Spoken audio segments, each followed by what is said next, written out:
Video like जरूर कर लीजिए और ऐसे वीडियो लगातार फ्री में पाने के लिए चैनल को तुरंत सब्सक्राइब कर लीजिए और बेल आइकन को जरूर टैप कर लीजिए ताकि आगे भी सारे वीडियो आपको मिलते रहे। यूट्यूब में फॉलो करते हैं तो प्लीज ये वाला फ्री टेलीग्राम चैनल जरूर ज्वाइन कर लीजिएगा। सारे नोटिफिकेशन सारे अपडेट यहीं पे आते हैं, ध्यान रखिए। नमस्कार दोस्तों, स्वागत है आपका वनडे एग्जाम्स बाई ज्ञान सर के इस यूट्यूब चैनल पर। साथियों, आज की इस वीडियो से हम लोग static GK for all exam के सीरीज में डे 1 को देखेंगे, जिसमें शास्त्रीय नृत्य मतलब क्लासिकल डांस के बारे में समझेंगे। देखिए, यह क्लास सभी प्रकार के प्रतियोगी परीक्षाओं के लिए समान रूप से उपयोगी है। आप किसी भी एग्जाम की तैयारी कर रहे हैं, चाहे स्टेट पीसीएस का एग्जाम है, कोई वनडे एग्जाम है, सब में यहाँ से प्रश्न देखने के लिए मिलेंगे। तो चलिए साथियों, बढ़ते हैं आगे अपने क्लास की ओर। देखिए, आपने स्टैटिक जीके की क्लास पहले कभी ना कभी कर रखी होगी। मैं आपको गारंटी के साथ बता रहा हूँ कि जितना आर्टिकल आपने पहले पढ़ा होगा उससे ज़्यादा डेटा यहाँ पे मिलेगा और इंटरेस्टिंग फैक्ट्स मिलेंगे जो कि पेपर में बनते हैं। तो इसलिए आप चैनल को सब्सक्राइब करके रखिएगा ताकि कोई भी इंफॉर्मेशन आपसे मिस ना होने पाए। और दूसरी चीज़ कि अगर आपको बेस्ट स्टडी मटेरियल के साथ लगातार पढ़ाई करते रहना है तो आप ज्ञान सर एजुकेशन एप्लीकेशन से कंप्लीट बैच को ज्वाइन कर सकते हैं। प्ले स्टोर से ज्ञान सर एजुकेशन एप्लीकेशन इंस्टॉल कीजिए और कोर्स ज्वाइन करते समय कूपन कोड अप्लाई कीजिएगा ज्ञान सर। जैसे साथ ही आप ये कोड अप्लाई करेंगे ज्ञान सर, वहाँ पे प्रॉपर डिस्काउंट आपके लिए उपस्थित हो जाएगा और वो ऑफर का लाभ आप ले सकते हैं। चलिए, अब बढ़ते हैं आगे अपने क्लास की ओर। देखिए, अब क्लासिकल डांस की बात करें तो सबसे पहले तो आपको ये पता होना चाहिए कि क्लासिकल डांस की संख्या कितनी है। तो संख्या में ना कुछ जगह 8 मिलता है और कुछ जगह 9 मिलता है। भाई, दोनों सही है, 8 भी सही है और 9 भी सही है। अब ये डिपेंड करता है कि किस लहजे में प्रश्न पूछा गया। देखिए, अगर संगीत नाटक अकादमी की बात करें, संगीत नाटक अकादमी जिसका कि मुख्यालय नई दिल्ली में है, संगीत नाटक अकादमी 8 शास्त्रीय नृत्यों को दर्जा देता है। इसका मुख्यालय का है नई दिल्ली। देखिए, 8 शास्त्रीय नृत्य कुछ इस प्रकार से, जैसे भरतनाट्यम, ये तमिलनाडु का शास्त्रीय नृत्य है।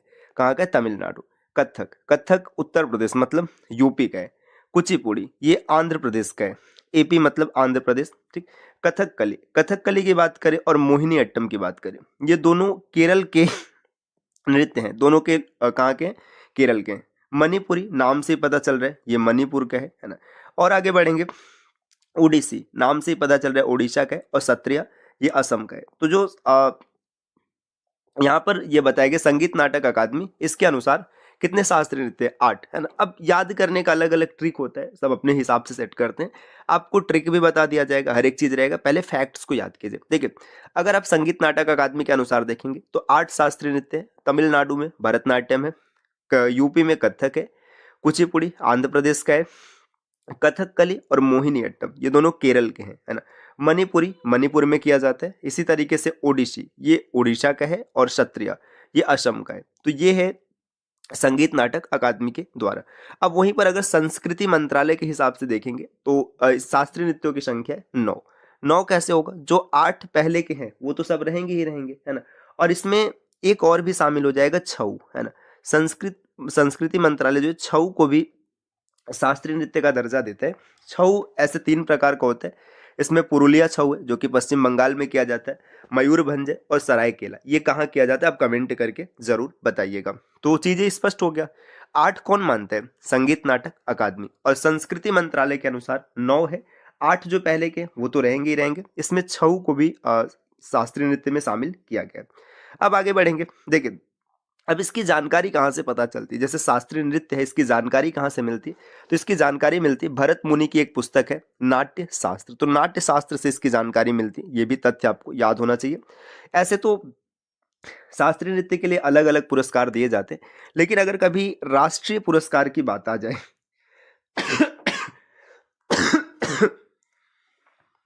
कि शास्त्रीय नृत्य के लिए कौन सा राष्ट्रीय पुरस्कार दिया जाता है, तो नाम याद रखिएगा, अभिनंदन सरोजा।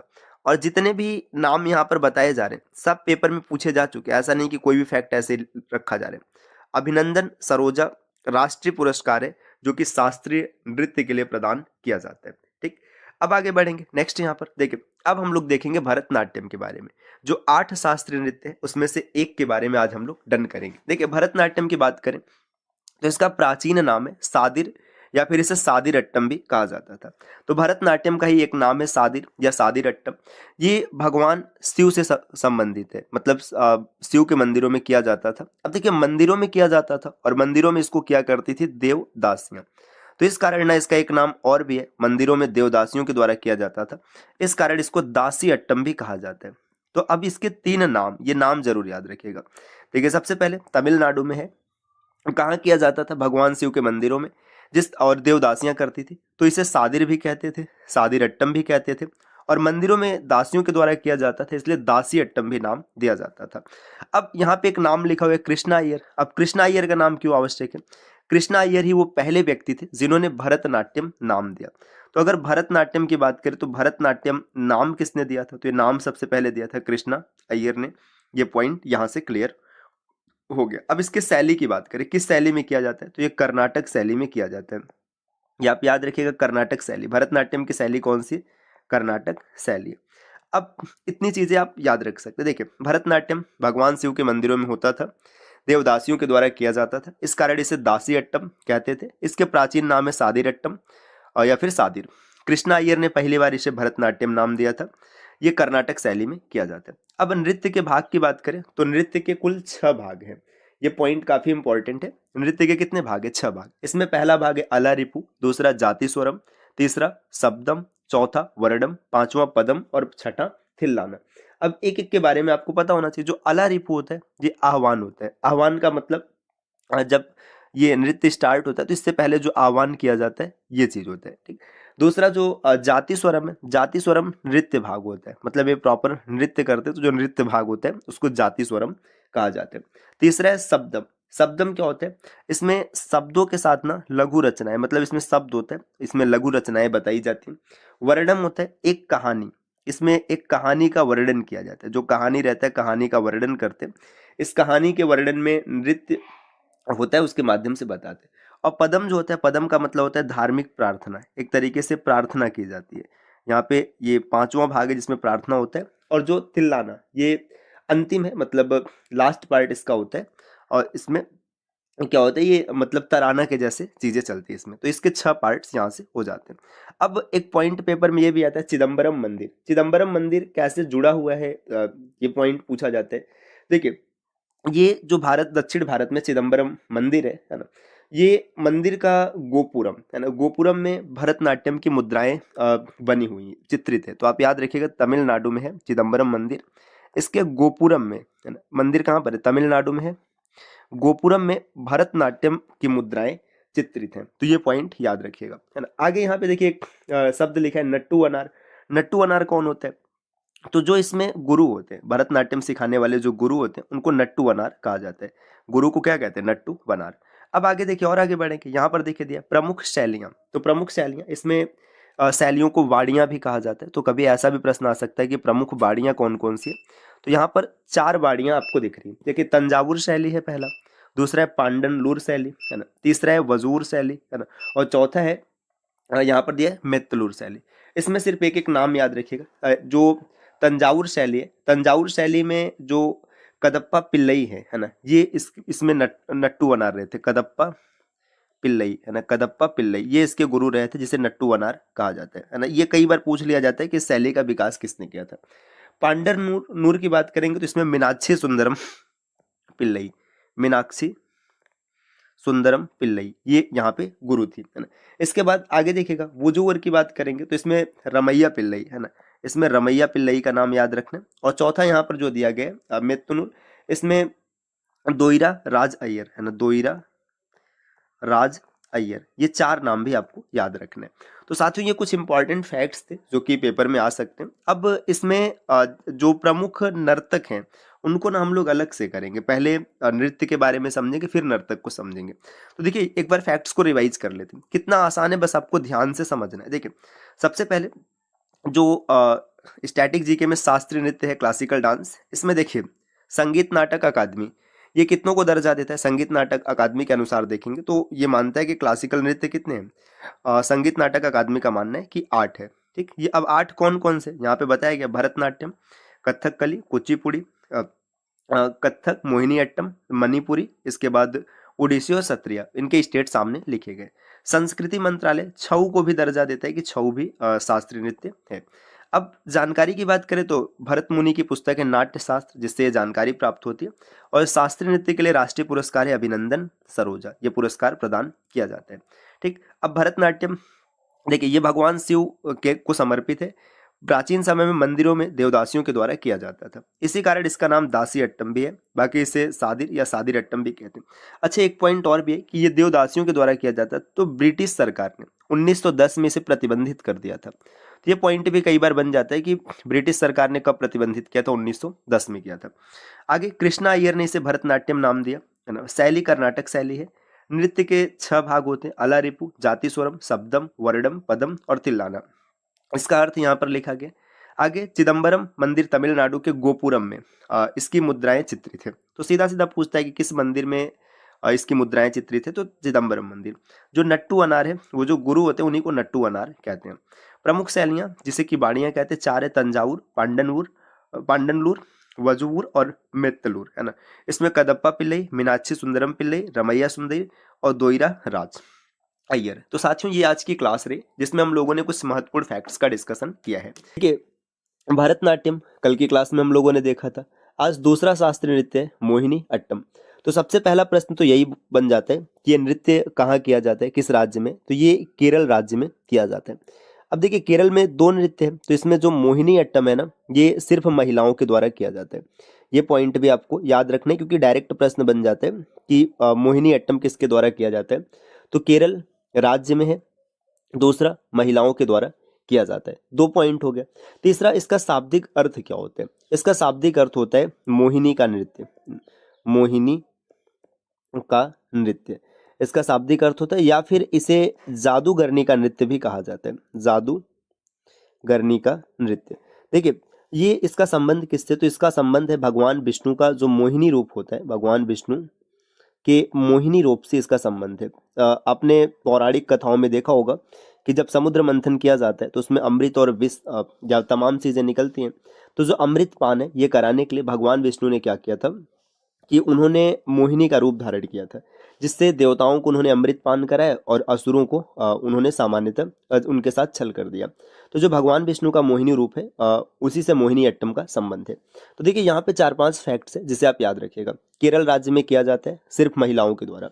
शाब्दिक अर्थ है मोहिनी का नृत्य या जादूगरनी का नृत्य। इसका संबंध है भगवान विष्णु के मोहिनी रूप से। और आगे बढ़ेंगे, देखिए नेक्स्ट यहाँ पे दिया है कल्याणी कुटी अम्मा। तो इस नाम को क्यों याद रखना चाहिए, कल्याणी कुटी अम्मा का नाम इसलिए याद रखना चाहिए क्योंकि इन्हें मोहिनी अट्टम के जननी के रूप में जाना जाता है। अगर कभी प्रश्न बन जाए कि मोहिनी अट्टम की जननी कौन है, तो कल्याणी कुटी अम्मा है, ये नाम आपको पता होना चाहिए। और इसमें ताल वादक का मतलब कौन सा मतलब चीज बजाया जाता है, यहाँ पे वादक या वाद्य यंत्र लिख लीजिएगा, वाद्य यंत्र है ना, ताल वाद्य यंत्र। तो इसका नाम है इदक्का, है ना। ये भी कई बार प्रश्न बना हुआ है, इदक्का या फिर इडक्का भी कहा जाता है। तो यहाँ पे ताल वाद्य यंत्र जो होता है वो इदक्का होता है। और आगे बढ़ेंगे, इसमें 7 भाग है। जैसे आपने भरतनाट्यम में देखा था 6 भाग हुआ करते थे, वैसे इसके 7 प्रमुख भाग है। चोलकेट्टू, जाति स्वरम, वर्णम, पदम, तिल्लाना, श्लोकम और सप्तम। ये 7 पार्ट इसमें होते हैं। जैसे अब इसमें कुछ के अर्थ भी पूछे जाते हैं, जैसे पदम का अर्थ क्या होता है, तो पदम का अर्थ होता है गीत। अगर कभी प्रश्न बनेगा तो पदम का अर्थ है गीत। इसी तरीके से जो श्लोकम है, श्लोकम का अर्थ होता है एक प्रकार का भजन होता है जो कि भगवान की प्रशंसा में गाया जाता है। और जो सप्तम है, इसमें अभिनय कहते हैं, मतलब अंतिम भाग होता है, इसमें अभिनय किया जाता है। और आगे बढ़ेंगे, इस नृत्य में कुल कितनी मुद्राएं होती हैं। मुद्राएं का मतलब जो हाथ की कला होता है, जो प्रदर्शन किया जाता है। तो इसमें कुल 24 मुद्राएं हैं, 24 मुद्राएं, इसको भी याद रखिएगा। अब कई बार क्या होता है ना, कुछ मुद्राओं का नाम पूछ लिया, जैसे पताका हो गया, है ना, कटकम है, मुष्टि है, करथरी है, ये सब कुछ है। तो कुल मिला जुला के 24 मुद्राएं हैं।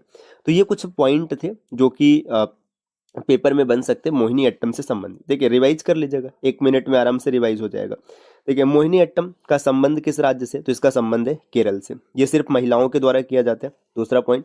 तीसरा पॉइंट, इसका अर्थ है मोहिनी का नृत्य या फिर जादूगरनी का नृत्य। इसका संबंध भगवान विष्णु के मोहिनी रूप से। और आगे बढ़ेंगे, कल्याणी कुटी अम्मा इसकी जननी है। तालवाद्य इसमें इदक्का होता है। और आगे बढ़ेंगे, इसके 7 भाग हैं, चोलेकेट्टू, जाति स्वरम, वर्णम, पदम, तिल्लाना, श्लोकम और सप्तम। नेक्स्ट यहाँ पे इसमें कितनी मुद्राएं, तो कुल 24 मुद्राएं होती हैं। आगे बढ़ेंगे। अब अगला देखिए, यहाँ पे कुचिपुड़ी दिया गया है ना। कुचिपुड़ी बहुत ज़्यादा इंपॉर्टेंट नहीं है, मतलब इसमें मैक्सिमम टाइम में राज्य ही पूछा जाता है कि किस राज्य से इसका संबंध है। तो इसका संबंध है आंध्र प्रदेश से। आंध्र प्रदेश का एक गांव है कुलेचापुरी, है ना। इस कुलेचापुरी से इसका उद्गम हुआ है, तो इसी कारण इसका नाम कुचिपुड़ी रखा गया।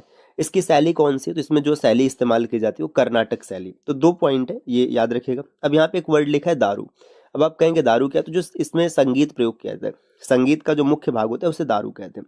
तो 3 पॉइंट खाली याद रखना है कि कुचिपुड़ी की उत्पत्ति कुलेचापुरी आंध्र प्रदेश से हुआ है ना, और इससे कर्नाटक शैली इसमें है, और संगीत भाग जो इसका नाम दारू है। अब आगे बढ़ेंगे मणिपुरी। मणिपुरी इंपॉर्टेंट है, यहाँ से अक्सर प्रश्न आ जाता है। तो मणिपुरी की बात करें तो सबसे पहले ये किया किस राज्य में जाता है, तो नाम से पता चल रहा है मणिपुरी। राज्य कौन सा होगा, मणिपुर, है ना। मणिपुर राज्य में इसे किया जाता है, ठीक। ये राधा कृष्ण आधारित है, मतलब भगवान कृष्ण और राधा पर आधारित है। और इसके प्रमुख भाग, इसके 2 प्रमुख भाग है। एक भाग होता है जोगोई, जो कि भारत के नाट्य शास्त्र में वर्णित लास्य भाव को दर्शाता है। जोगोई किस भाव को दर्शाता है, लास्य भाव को। और एक है चोलम। चोलम जो है ना, ये इसके तांडव रूप को दर्शाता है। ये पुरुषों के द्वारा किया जाता है, ये भी पॉइंट याद रखिएगा। तांडव रूप को दर्शाता है और चोलम सिर्फ पुरुषों के द्वारा किया जाता है। नेक्स्ट, इसकी गायन शैली जो है ना, नट गायन शैली का प्रयोग इसमें किया जाता है। तो गायन शैली आपको याद रखना है, कौन सी गायन शैली, नट गायन शैली। अगर कभी प्रश्न बनेगा कि इसमें कौन सा गायन शैली होता है, तो नट होता है।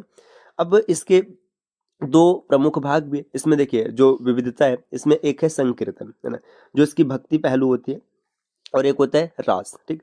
संकीर्तन को इसलिए याद रखना है कि 2013 की जो यूनेस्को की मानवता की अमूर्त सांस्कृतिक विरासत सूची, इसमें शामिल किया गया। तो ये पॉइंट कई बार पेपर में बना है कि 2013 की यूनेस्को की मानवता विरासत की जो सांस्कृतिक सूची है उसमें किसे शामिल किया गया, तो सीधा सीधा मणिपुरी आता है, या फिर इसका पार्ट रहेगा तो संकीर्तन आएगा। इस पॉइंट को याद रखिएगा, काफी इंपॉर्टेंट हो जाता है, यहाँ से क्वेश्चन अक्सर बन जाते हैं। देखिए, इसमें वाद्य यंत्र, कौन कौन से वाद्य यंत्र का प्रयोग किया जाता है, तो एक वाद्य यंत्र है झांझ, जिसे कि करताल कहा जाता है।